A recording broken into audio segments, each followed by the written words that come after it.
Optarem pelo aço leve? Como é que foi o processo de escolha da empresa de construção? No caso do Rafael aqui, não sei como é que a Mariana decidiu contratar ele, né?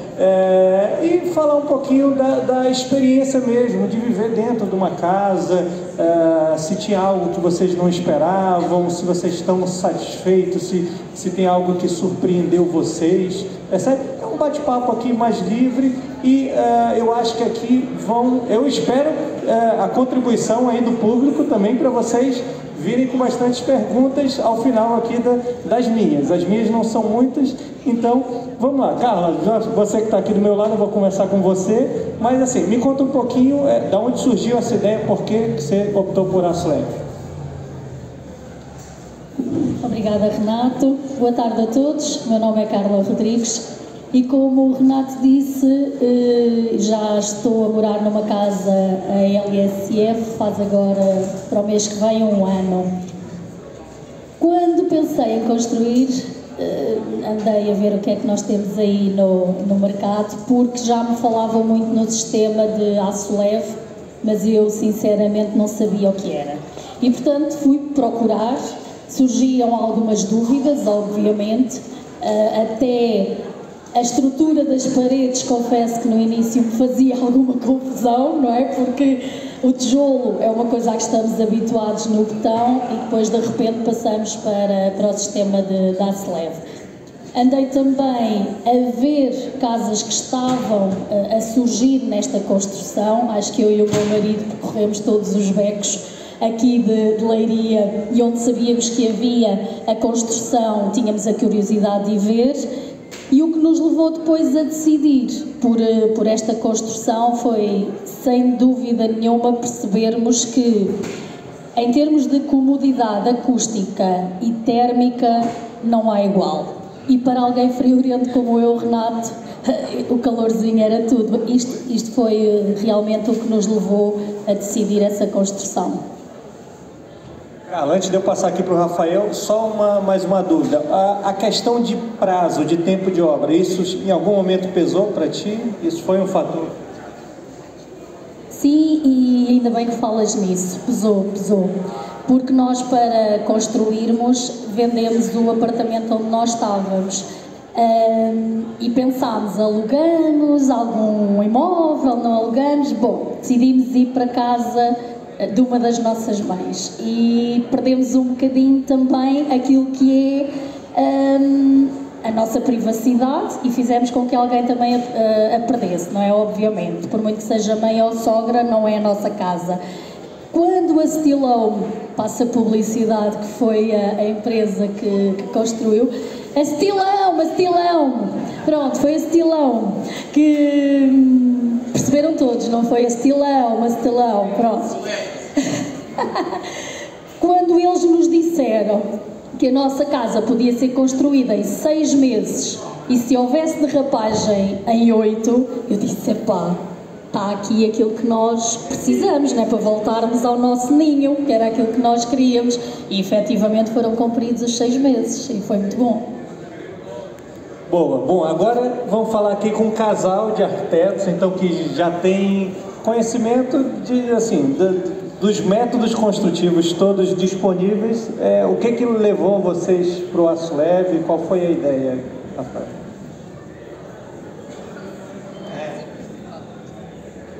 Bem, somos 2 arquitetos, por isso nós, a determinado momento das nossas vidas, queríamos construir a nossa casa. Arranjámos o terreno e, antes de começarmos a fazer projeto e decidir como é que ia ser, qual era a estrutura, que empresa é que íamos contratar, arranjámos uma construção pequenina, não é?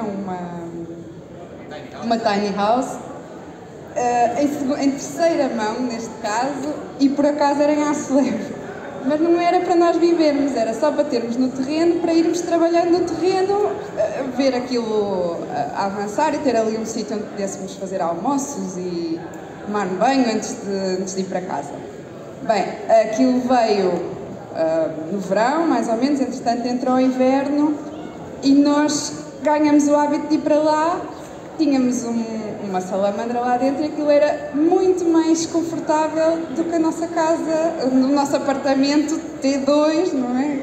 Enorme, aquilo tem 3x8.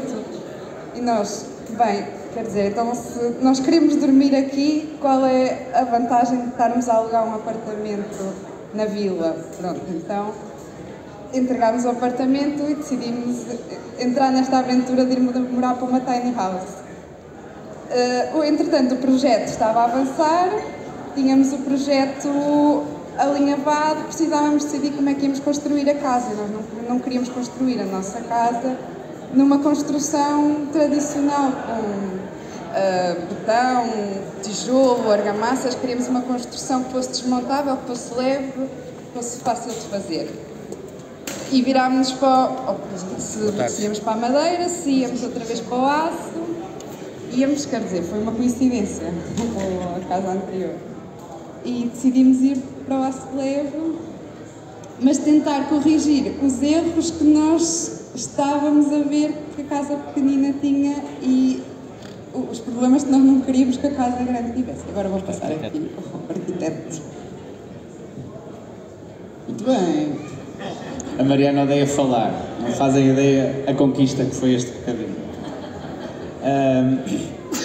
De facto, efetivamente, nós fomos morar para um pequeno bangalô onde já era construído em aço, tinha umas paredes de 10 cm, depois era forrado com painel sanduíche e mais uma camadinha de cortiça por fora. Era uma coisa muito bonitinha, nós ficámos encantados quando o vimos. Foi comprado em Braga, em segunda mão, era um consultório médico. Pousámos aquilo, veio inteiro, pousámos no terreno e, claro, pusemos 2 paus a arder na salamandra, aquilo em 2 minutos ou 3, era uma coisa tão pequenininha, ficava logo quente e nós estávamos encantados. Claro que isto passa ao primeiro inverno, passa ao segundo inverno e começam a aparecer as manchas pretas no teto, começam a aparecer os primeiros problemas do LSF, podridão no pladur e nós, pronto, com os talos, com a variação térmica, nós sentíamos que havia ali o material a ranger e a haver cedências e nós percebemos que havia ali alguns problemas a corrigir naquele sistema. Não era o sistema, nós percebemos que não era pelo sistema ser mau, era porque havia ali coisas que efetivamente tinham sido feitas sem grande cuidado. Pronto, perceber logo que a questão da correção térmica não foi salvaguardada e os isolamentos não eram suficientes. A correção térmica da face exterior da parede, havia só um painel de sanduíche de 3 cm mais uma cortiça de 3 cm, ou seja, no total 6 cm. É alguma coisa, mas não é perfeito, queria-se mais um bocadinho. E depois, sobretudo, um problema grave que tinha aquela construção é que isto acontece em quase todas as construções em LSF que não são pensadas, não quer dizer que as vossas não sejam pensadas, mas nas que não são muito pensadas. E quando temos cobertura plana ou cobertura escondida atrás das platibandas, geralmente há um caleiro e esse caleiro é muito raro ser corrigido do ponto de vista térmico. É uma peça em chapa que normalmente está em contacto direto com o teto falso interior. E o que acontecia é que nós nos banhos, no cozinhar, no respirar, íamos libertando vapor de água e o vapor de água condensava nos pontos mais frios, que era precisamente essa caleira que existia e que nós não víamos, e parecia que chovia dentro de casa por causa daquela condensação. Era tal a umidade que eu fui refazer as impermeabilizações da cobertura para checar e para ter a certeza que não era isso, mas efetivamente era a má correção das pontes térmicas. E isso levou-nos a estudar muito o sistema, estudar a fundo o sistema do aço leve e não só da construção em geral, e aí entra uma formação que a Mariana tirou de designer certificada Passive House, ou seja, no fundo nós tentamos, entre nós, eu e ela, eu através da Quant, perceber o sistema construtivo, fiz a formação com o Renato e comecei a aprender, a modelar, a perceber o que era aquilo do LSF, como é que funcionava, e a Mariana a compreender a parte térmica, como é que íamos corrigir depois, porque o aço, sabemos todos que é terrível do ponto de vista da condução, não é? Por isso é que as panelas são metálicas, é mesmo um condutor de calor que tem que ser trabalhado. E pronto, e percebemos que aplicando os princípios da Passive House numa construção LSF, que conseguíamos uma eficiência energética brutal, e decidimos aplicar isso na nossa casa. E é o que é. Já falei muito. Mas, Rafael, já que você tocou nesse assunto dos princípios da Passive House, o que teve de mais diferente entre a tua casa, que usou esses princípios, e as demais casas que você costuma construir para outros clientes?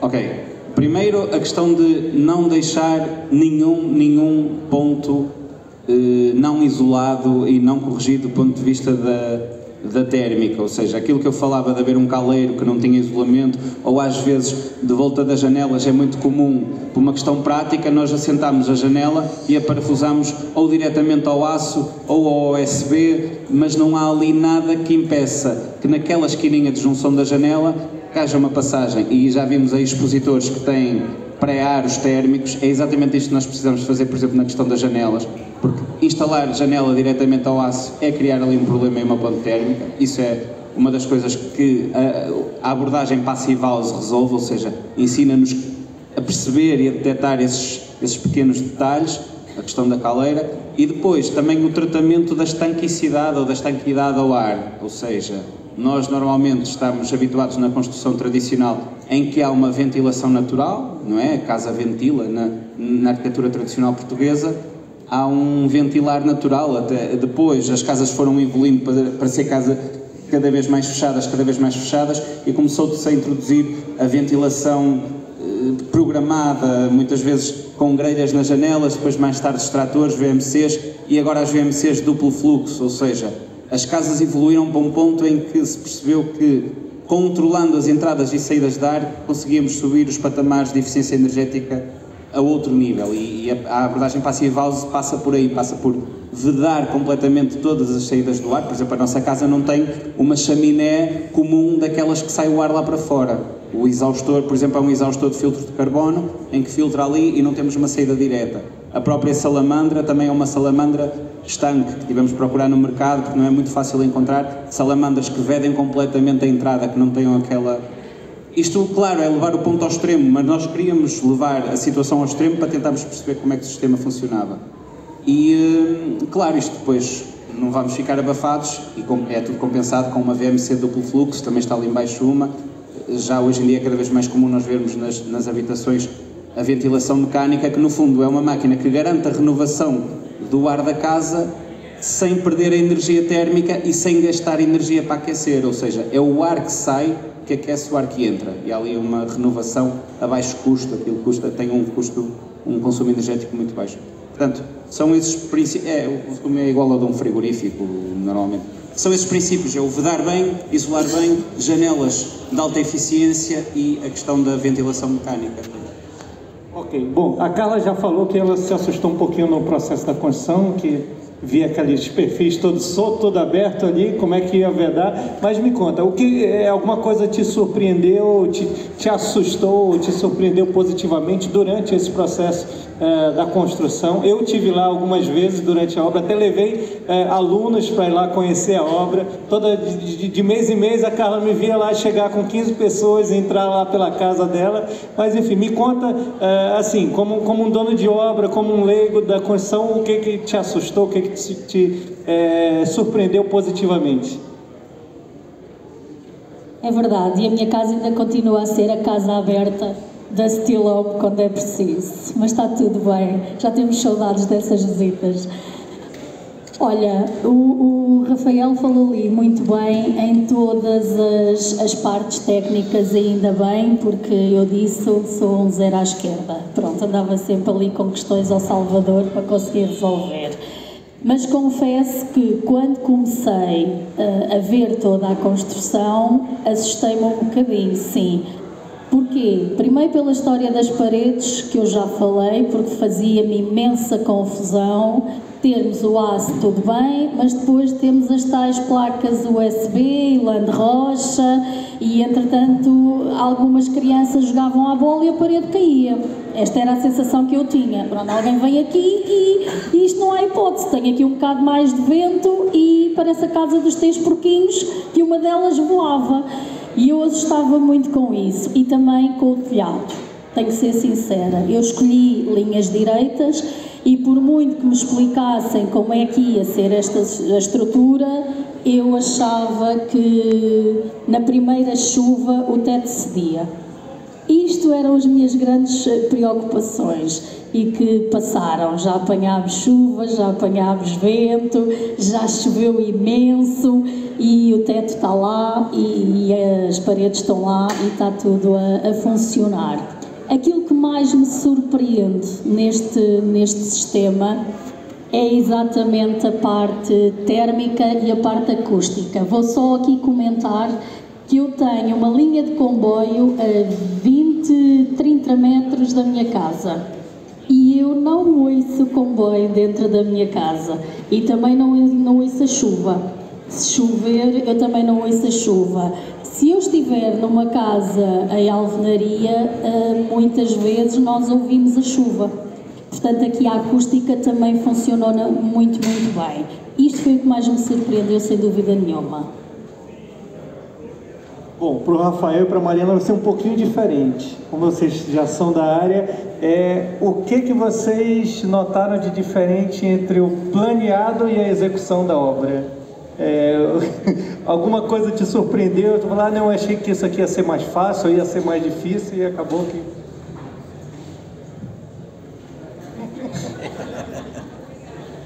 Não, enquanto arquiteto, eu tenho um percurso ligado a projeto. Na região eu era sócio-gerente de uma das maiores empresas de projeto, fazíamos mesmo muitos projetos e passei por muitas obras antes de me virar para a construção em LSF, que agora estou dedicado praticamente exclusivo. E o que acontecia é que muitas vezes eu ia a passar na rua, passava por uma casa minha e eu nem me apercebia que era minha porque ela estava diferente, não tinha sido executada da forma que eu tinha planeado. Depois houve esta má interpretação ou reinterpretação do empreiteiro e as coisas tomavam outras proporções que eu nunca, também, a verdade é que nunca batalhei muito contra isso porque eu tinha uma empresa de volume de trabalho, então era mais o licenciamento e resolvíamos essas questões. A dada altura eu percebo que de repente eu tinha o controlo do projeto. Isso foi uma coisa para mim enquanto arquiteto, e eu acho que qualquer arquiteto que goste de controlar a obra fica fascinadíssimo com a ideia de ter um computador com algo que está desenhado virtualmente, imaginado e planeado, e de repente eu sei que aquela pen vai sair, vai para a perfiladora CNC e vai-me sair aquilo de uma forma rigorosa. E isso foi o que mais me impressionou da primeira vez que eu comecei a montar os perfis da minha casa em LSF. Foi pegar na fita métrica, verificar o projeto, verificar o que estava a acontecer em obra e isto está mesmo a bater certo. Ou seja, parece uma coisa, claro que bate certo, não é? Mas não é assim. Quem anda em obra sabe perfeitamente que as obras não batem certo. Sobretudo as obras tradicionais, e mesmo havendo muito cuidado, muito acompanhamento, as obras têm sempre aquelas nuancezinhas que é preciso compensar, uma cunha ali, um desvaste acolá, e o LSF veio-me trazer um controlo que eu não estava à espera e que me conquistou à primeira vista. Ou seja, eu também gosto desta coisa da modelação 3D, de preparar as minhas coisas bem no computador, de repente perceber que estava ali uma coisa que me dava um poder que eu até ali não tinha tido para construir e para pensar uma obra, foi o que mais me surpreendeu. Bem, foi um bocadinho diferente. A parte do aço, nós, quando chegaram os painéis à obra, quase que conseguíamos chamar a nossa família e envolver a família e toda a gente conseguia fazer alguma coisa, porque aquilo é realmente impressionante com a facilidade com que é pôr a casa de pé. Acabando a febre do aço, passando para os pormenores, não é bem assim. É muito difícil conseguir fazer uma casa realmente estanque e realmente isolada, fazendo o teste do lápis a toda a volta. E explicar isso a quem anda em obra também é muito complicado. Essa parte para mim foi dura. Porque, pronto, quem quer uma casa com uma elevada eficiência energética, isto é quase um teste do algodão. Chegando ao teste, por exemplo, da estanquidade ao ar, qualquer coisa que falhe não passa no teste. Por isso essa parte é muito pormenorizada, é muito detalhada e tem que saber bem o que se está a fazer. E engraçado agora que a Mariana falou dessa parte do aço, de montar o aço, realmente sim. Quem vai tirar a formação lá com a gente, eu já falo no primeiro dia, olha, montar o aço, fabricar painel e montar o aço é uma das etapas mais fáceis da sua construção. Você tem que entender um pouquinho de esquadria e de prumo, né? Esquadra e prumo, você consegue montar a estrutura.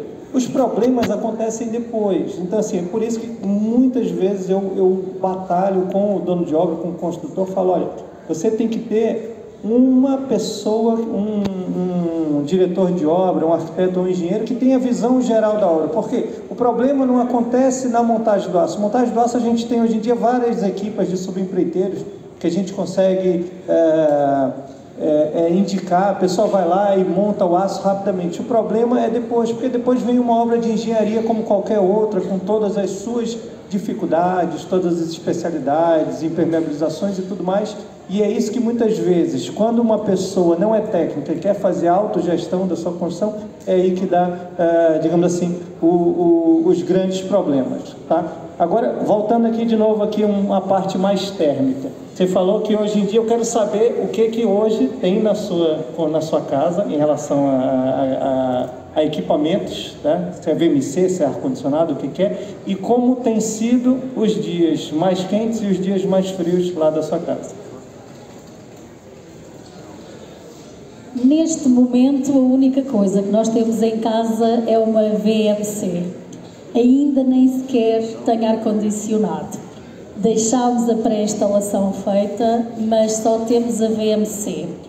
E porquê? Também por opção minha e do meu marido, nós fazermos uma experiência de passar o primeiro verão e o primeiro inverno. É um bocadinho como o Nelson Caseiro dizia ainda há bocado, né? Eu também sou membro do BNI e nós falharmos a preparação e prepararmos para falhar. Então deixa-me cá preparar primeiro o que é que vai acontecer e depois logo veríamos. E o que é que eu sinto? Em termos da VMC, esta saída e entrar de ar, como também o Rafael ainda há bocado explicou tão bem, é espetacular. Nós não nos apercebemos se o ar está pesado, se o ar está leve, para nós está sempre bem. Temos obviamente um comandozinho que também nos permite, se tivermos uma festa em casa e está mais pessoas a respirar ou a falar, ou sentimos o ar mais pesado, podemos aumentar o volume com que a máquina está a trabalhar e funciona perfeitamente, porque programamos ali 30 minutos na velocidade de 1 ou 2 e está sempre ali a renovar o ar e funciona muito bem. Em termos de climatização, não tenho nada. Já fizemos a experiência então do primeiro verão e o que é que vai acontecer? Vamos colocar o nosso ar-condicionado, porque ainda para mais eu tenho uma casa com muitos vidros, uma fachada, uma fachada e depois uma lateral, que tem bastantes vidros e portanto também apanha bastante sol. Claro que no verão ela torna-se muito quentinha, vamos ter que ter ali um ar-condicionado para refrescar um bocadinho, mas não é estar ligado todo o dia, porque aí vamos ficar com a casa gelada. É mesmo um bocadinho para poder compensar o calor do verão, que é mesmo assim, não é? É mesmo esta compensação. No inverno, não sei se lhe vou dar uso, o problema é esse, porque no inverno nós temos 0 graus na rua e 19 a 20 graus em casa. Eu dou-vos 2 exemplos. Eu sou muito friorenta. Acabaram-se os lençóis térmicos praticamente lá em casa, porque nós estamos a dormir a uma temperatura espetacular e é um conforto muito grande. A minha filha, pantufas e chinelos, nem pensar, portanto qualquer meia antiderrapante é o que ela usa, porque a casa está sempre à mesma temperatura e muito quentinha. E portanto de inverno não sei se vou usar, e aquilo que mais gosto é de chegar a casa ao final do dia, cheia de frio e de cachecóis na rua, e mal entro, tiro o cachecol, tiro o casaco, tira tudo, porque de facto o ambiente térmico é brutal. E tendo a VMC e tendo a casa isolada da forma que está, e mais uma vez que ali os arquitetos nos explicaram tão bem, a nossa fatura da luz é insignificante. E eu tenho tudo elétrico, tudo. Tenho tudo elétrico em casa. Portanto, também existe efetivamente a componente de custo energético que baixa brutalmente relativamente a outro tipo de construção. Rafael e Mariana, vejo vocês. O que vocês têm de equipamento, de climatização? Como é que tem sido o inverno lá, que lá é mais rigoroso, né? Nós é um bocadinho... Está em Leiria, certo? Sim, nós estamos no Vale do Lima, no fundo, ou seja, zona norte, Minho, e temos o problema, para além das temperaturas negativas, os nossos valores de umidade são sempre na casa dos 90% a 100% no exterior. E isso causa que a sensação térmica, para além do frio já ser frio, a sensação térmica quando está com umidade é que ainda é mais frio. E isso, no nosso caso, pronto, dava-nos ali, por isso é que nós fomos para a abordagem da Passive House. Eu, antes de falar do meu sistema, eu gostava também de lançar uma questão, já agora já que estamos na conversa. A VMC que tem é VMC de duplo fluxo, com algum ganho térmico, com algum input de resistência para aquecimento, ou é só de troca? Boa. É só de troca, diz o Nelson da Econex. Sim, porque há as VMCs que fazem a compensação. Mas é duplo fluxo, não é? Não, é sim, faz fluxo. A recuperação térmica do ar, mas não tem a resistência. Boa, boa. Não, é sinal que a casa efetivamente está bem. Claro, o que falava também da questão das janelas e da exposição e do vidro, isso é outra coisa que é fundamental e nós às vezes pensamos, não, o isolamento, a composição da parede opaca, a parede opaca é boa de resolver. Nós temos é que pensar muito também nesta questão dos envidraçados, para onde é que estamos a virar uma janela. Por exemplo, nós viramos uma janela a poente, como é que nós vamos sombrear uma janela poente? É impossível, porque o poente, o sol baixa e entra pela casa adentro. Nós fizemos opções na nossa casa de ter janelas só voltadas, ou essencialmente as janelas voltadas a sul. O maior envidraçado que temos é a sul e calculámos uma coisa que os arquitetos costumam fazer muito, que é calcular a pala de maneira a que no solstício de inverno o sol entra na sala toda, não é? Faz o aquecimento e depois na altura do verão, quando estamos no pico do verão, a casa também, o sol nem chega a incidir no vidro e isso por si só deu-nos o problema do sobreaquecimento, que é uma coisa que nós tínhamos algum receio lá também, porque o sol quando bate a sério. Nós não vamos precisar de refrescar a casa por causa desse cuidado que tivemos da pala, mas pronto, claro que há um dia ou outro que a temperatura poderá subir um bocadinho mais, que é inevitável, mas está sempre em valores de conforto. Nós, no nosso caso, nós estamos numa zona em que eu também tenho algumas propriedades rurais e tenho muita lenha, e então uma questão também de conforto visual, familiar, ideia de família, lar e fogueira. Nós temos a tal salamandra, que é uma salamandra que nós utilizamos não só do ponto de vista da necessidade energética, mas também da necessidade do conforto espiritual e daquilo que eu concebo que é uma casa. Ou seja, eu não consigo conceber uma casa minhota sem ter o lume a arder numa noite de Natal. Pronto, é uma coisa, e isso para mim foi fundamental e foi difícil e tive que fazer um grande investimento por causa da questão da Passive House, porque não servia qualquer salamandra, não era chegar ao Leroy Merlin e ver a salamandra de 400 euros e pôr lá, porque tinha que ser estanque. Portanto, aí o problema é que as pessoas depois no Natal diziam: não se pode estar cá dentro, está um calor, não se pode estar nesta casa. Pois é o problema de estar numa casa demasiado isolada, também não se pode acender muito a lareira, mas eu tinha essa necessidade. De resto não tenho ar-condicionados também, não temos nenhum sistema de aquecimento e eu gosto muito de monitorizar, e há bocado estava a mexer aqui no telemóvel, porque eu tenho uma coisinha que é muito barata, que se compra na Vorta ou nas lojas de informática, que se chama NetAtom, mas isto há outras marcas, não é? E diz-me aqui os valores da casa, por exemplo, podes ver agora como é que a casa está na atualidade, não tem nada ligado, e eu saí ontem à noite. Está com 20 graus, está com o CO2 a 410, com os níveis de umidade a 59% e com os decibéis a 44 decibéis, que é silencioso. Ou seja, a casa está sempre, é isto, é os 20 graus, 19 graus, às vezes até aborrece. Às vezes eu saio de casa mal vestido, porque... É como eu é igual. Eu não sei como é que está o tempo lá fora e visto-me assim como quem vai dar uma volta só a levar o lixo e depois lixo-me porque afinal estava frio e lá quando o frio faz frio é mesmo frio. Portanto, se gostam de ir bem preparados para o exterior, não comprem uma casa em LSF bem isolada, porque depois pode acontecer este problema de saírem mal vestidos. De resto, não vejo assim. Queres acrescentar alguma coisa? Tenho VMC duplo fluxo, é uma VMC da Aldes, que faz uma recuperação térmica de 93%, tenho ideia. Ou seja, 93% da temperatura que está cá dentro passa para a temperatura do ar.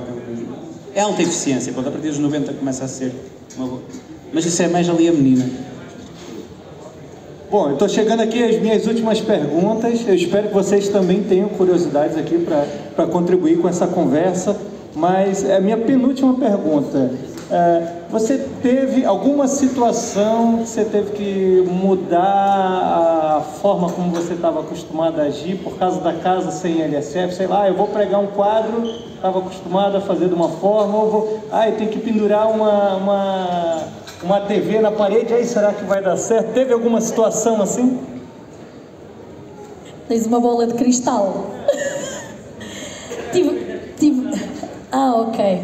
Olha, só para reforçar, nós também temos aquele sistema da pala que o Rafael falou e é brutal. A coisa que eu mais gosto, por exemplo, no verão, não é? É que eu também só tenho a maior vidraça para sul, fizemos exatamente isso. Aquilo que eu gosto mais no verão é de facto estar um calor cá fora que não se pode. A pala começa logo a fazer aquela sombrinha e nós lá pusemos uma mesa e vimos ali beber o nosso cafezinho a seguir ao almoço com uma temperatura muito agradável, já naquele sombreado da pala. Agora, respondendo aqui diretamente à pergunta do Renato, sim, eu adoro quadros, adoro fotografias e o meu marido tem uma paixão por televisões grandes. E então nós éramos assim, e agora onde é que eu penduro um quadro que me pesa 20 quilos? Ou onde é que eu penduro uma televisão que me pesa 40 quilos? Pois bem, ligávamos ao Salvador, ou não, ele esperava por nós na obra e nós colocávamos estas questões porque a mim, as molduras de fotografias, por exemplo, de família que eu gosto muito de ter, a única coisa que o meu marido me dizia, o Rui, era desde que não seja muito pesado, está tudo certo. Desde que não sei o quê. E eu dizia, não, mas esta se calhar pesa um bocadinho. Mas isso não podes. É mentira. Porque há sempre maneira de reforçar essas paredes para nós conseguirmos ter as nossas coisas. E hoje eu entro na minha casa e tenho os quadros pendurados, não tenho de 30 quilos, isso era só para brincar, está bem? Tenho mais leves, obviamente. Mas continuo a ter molduras que tinha no meu apartamento, numa parede de tijolo e que estão na minha sala, portanto não tenho esse problema. Temos uma parede reforçada na sala propositadamente para uma televisão grande, mas que depois, por opção, e somente por opção, porque a parede ficou muito bem reforçada para aguentar até 70 quilos, mas por opção decidimos para já não colocar a televisão na parede, mas foi mesmo uma mera opção nossa, estética de sala. Portanto, essas preocupações existiam sim, mas depois vão-se desvanecendo à medida que o construtor também nos vai apresentando as soluções para aquilo que nós queremos. Nessa fase, o que é que eu aconselho se algum de vocês estiver realmente a pensar numa construção neste sistema e tiver esta preocupação? É de imediato, no ato da construção, falar com o construtor e dizer, olha, eu nesta parede gostava de colocar uma coisa que tenho e que quero manter e que tem 40 quilos, como é que eu faço? A parede é pladur, é revestido, tudo bem, mas lá quantas placas tem ou o revestimento que tenha, mas acho que é tudo uma questão realmente de nós conseguirmos conversar e vamos ter a nossa casa de sonho. Eu pelo menos tenho a minha casa de sonho. Obrigado. Bom, essa questão de cargas nas paredes e tudo mais, hoje em dia até que está sendo um problema menor, porque cada vez mais surgem placas mais resistentes. Não sei se vocês foram ali no stand da Placo, que com 4 parafusinhos uma pessoa de 100 quilos senta ali no banco e está sossegado. E outra coisa é que cada vez mais as TVs estão ficando muito leves. Eu comprei um dia desse uma TV de 50 polegadas para minha sala de aula. Quando eu peguei, eu falei, eu acho que a caixa está vazia, que não pesa nada, né? Mas vamos ver agora se a Mariana fala um pouco com a gente. Mariana, tu lembra de alguma situação que tu tenha ficado ali, mudado a forma normal que você fazia? A questão, sei lá, de pendurar um quadro, de fazer uma coisa dessa numa passive house, que tem a barreira de vapor pelas paredes internas, isso é um problema? Conta um pouquinho pra gente. Sim, sem dúvida que é um problema, e a minha questão com esse problema foi posta muito antes de chegarmos aos quadros, foi posta quando estava a desenhar a eletricidade e as canalizações, que para não furar a barreira para vapor que encostávamos ao aço, tivemos que, em algumas situações, criar uma parede técnica à frente da tela para vapor, ou noutras situações passar pelo chão e subir só mesmo no sítio, já também por fora, não é? Dando ali um bocadinho de folga à tela para vapor para passar para a parede ou para o teto, o que fosse. Por isso, sim, nós não furámos a barreira para vapor em sítio nenhum.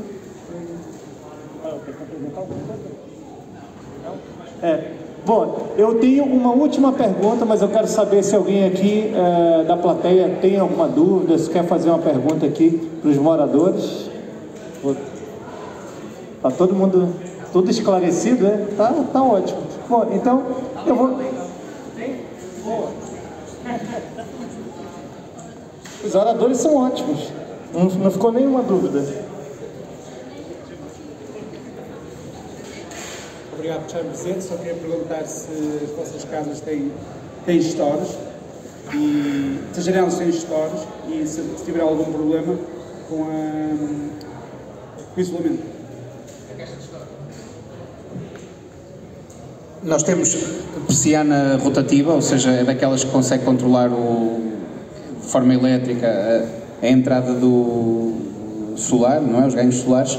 Temos só nas janelas poentes e nascentes, porque é quando o sol é horizontal, porque o sul, o grande envidraçado que temos da casa é voltado a sul e já existe o cálculo do sombreamento natural, portanto não precisávamos de sombreamento. Nos quartos, por uma questão de escurecimento, temos as brisas solares. E o que acontece aí, para correção térmica, porque as caixas de store efetivamente são um problema do ponto de vista da estanquidade e da passagem de calor, o que nós fizemos o isolamento e assumimos a caixa como um elemento de fachada estético exterior. É uma opção questionável, não é? Porque faz lembrar um bocado aquelas intervenções dos anos 60 em que havia aquelas caixas de store saliente nas fachadas e que são inestéticas, mas nós, sendo arquitetos e podendo dar à peça um desenho integrado, conseguimos resolver ali um problema técnico, e aquilo que poderia ser considerado um defeito passa a ser um feitio. Portanto, o que nós fizemos foi isso, assumir um problema para dar uma característica estética à casa. Mas obrigado pela questão, é pertinente. Mais alguma pergunta?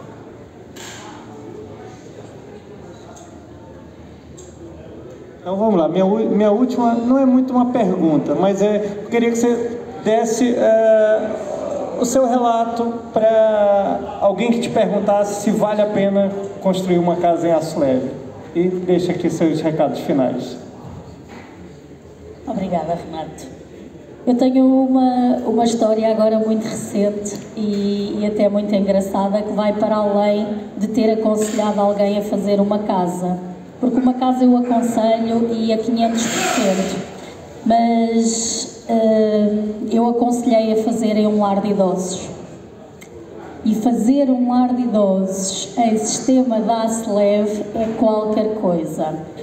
E os proponentes desse projeto, do qual até eu sou contabilista, que a minha área é de contabilidade, portanto ali o Rafael percebe metros quadrados, mais a esposa e eu percebo dos números, do orçamento, não é? Mais ou menos isto.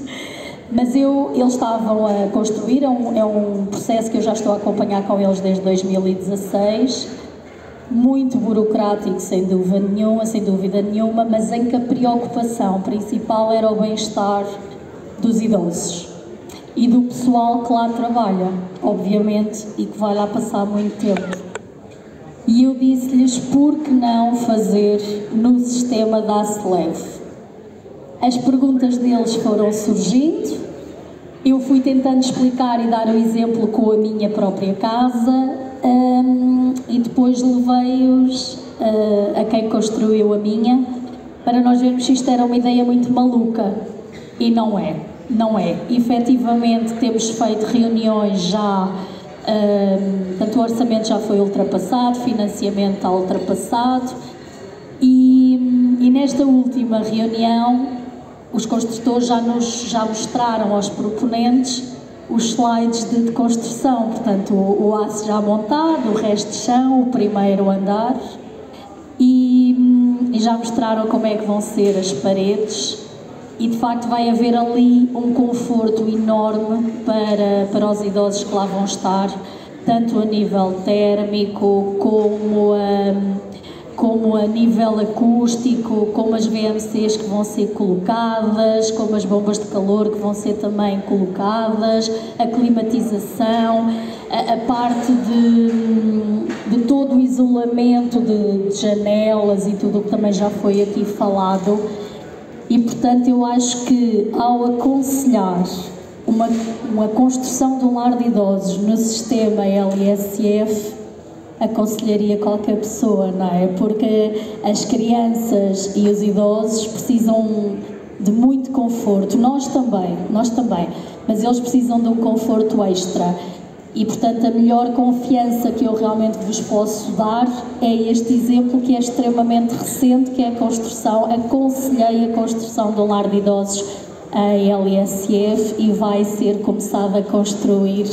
A partir de março já vamos estar no terreno e ali a partir de maio já vamos ver o lar a começar a nascer, mas aconselho vivamente.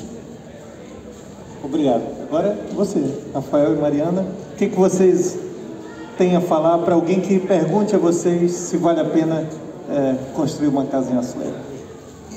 A resposta é depende, porque às vezes também confundimos um bocado o que é um sistema estrutural do que é um sistema construtivo. E o Light Steel Framing, não podemos esquecer que é um sistema estrutural. Ou seja, estamos aqui a falar de duas pessoas, que são dois moradores, que tiveram a sorte de estar a lidar com pessoas que compreenderam o sistema, que o souberam executar e que souberam dar aos ossos a carne, a pele e os organismos que o corpo precisava para funcionar. O LSF, por si só, são os ossos, e os ossos sozinhos não são nada. Portanto, nós precisamos de mais empresas em Portugal que façam a construção, como este caso, que funciona, que foi bem isolado, que tiveram os cuidados da orientação solar, da ventilação, todos esses pormenores. Nós precisamos disso, precisamos de mais gente a construir bem. E, infelizmente, o LSF, por ser um sistema tão apelativo e tão fácil, aparentemente, está a atrair também a atenção de profissionais que não sabem construir em LSF. Isso é muito importante ser dito e é muito importante que hajam estes eventos e parabéns ao Renato Raiol e à equipa por promover estas coisas e que isto seja uma plataforma de encontro e de partilha e que saiam daqui, por exemplo, com esta empresa que eu agora já me esqueci o nome e peço imensa desculpa, Steel Home, desculpem, foi da apresentação, com a Steel Home, com a DASO, com as outras empresas que estão aqui à volta e que mais importadas em fazer volumes de negócios estrondosos estão importados em acreditar um sistema, fazê-lo funcionar e levá-lo avante porque acreditam nas vantagens que ele tem. Temos que nos ajudar uns aos outros, partilhar as nossas dificuldades, partilhar os nossos desafios, porque o sistema, como qualquer outro, tem vantagens e tem desvantagens e nós cá estaremos para as tentar anular, para as tentar compreender, para tentar evoluir, para que o LSF tenha efetivamente futuro. De resto, compete-vos a cada um de vós saberem se envolver com os profissionais corretos, com os construtores, mas não só com os construtores, também com os projetistas, porque a construção é um processo, é uma cadeia e parte, desde logo, em nós, donos de obra, que sempre temos de ser os primeiros a tentar entrar e compreender o sistema e depois tentar nos associar a profissionais também que compreendam as nossas preocupações e compreendam o sistema verdadeiramente. Portanto, a DASO, mais do que tentar vender projetos por aí fora, é uma empresa que está disponível para qualquer pessoa que nos queira ligar e que até queira construir com outros construtores, que nos queira perguntar coisas, o que é que nós passamos, o que é que nós recomendamos, completamente à vontade.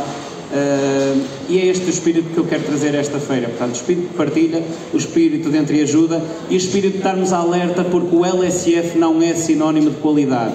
É um caminho para a qualidade, mas pode ser também uma miséria se for mal executado. Portanto, isso é uma coisa que tem que saber, ok? Obrigado e parabéns.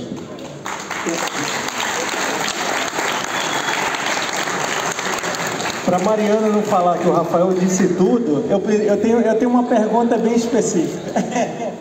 Não, é uma curiosidade minha, Mariana. Em relação a alcançar os parâmetros da Passive House em uma construção de aço leve e uma construção em betão, tem muita diferença? Você diria que é mais fácil alcançar numa construção em aço leve ou não? Hoje em dia está equiparável, digamos, nível de dificuldade. A diferença que existe é que o caminho do betão já foi traçado e o caminho do aço leve ainda está a serem dados os passos nessa direção, especialmente em Portugal.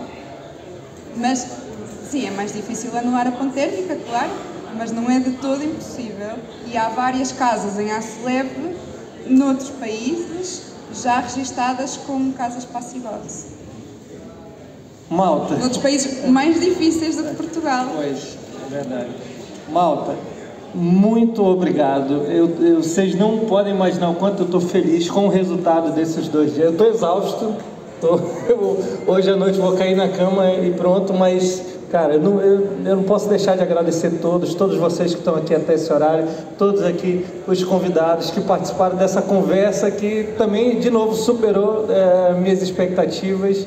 E só posso agradecer e, a partir de amanhã, fazer os planos para o ano que vem, que agora o LSF Connection já está no calendário do setor da construção civil. Muito obrigado e boa descanso a todos.